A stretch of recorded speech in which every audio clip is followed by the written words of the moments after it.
gjykata kushtetuese ka vendosur të rihap procesin për Arben Frokun mbi dënimin me burgim të përjetshëm për vrasjen e kryekomisarit Dritan Lamaj, ngjarje e vitit 2013. Gazetari Edison Vatnika na jep detajet e vendimit në lidhje direkte. Edison, jemi së bashku, linja për të.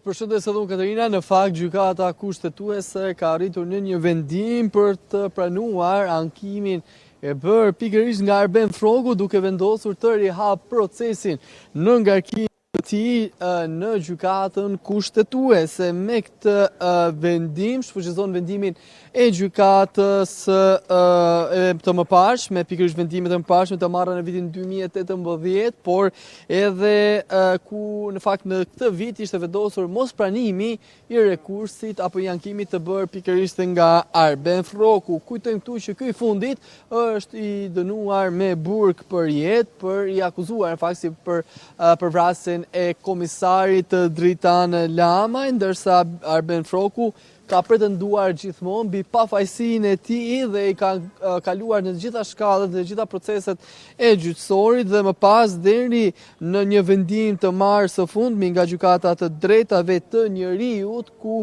vendosi në fakt që kjo gjykatë të kishte mund themi të vendoste rihapjen dhe të sugjeronte rihapjen e këtij procesi, pasi sipas gjetjeve që janë konstatuar nga kjo gjykatë, thuhet në fakt se ka pasur edhe shkelje proceduriale sa i takon të drejtave të njerëzit.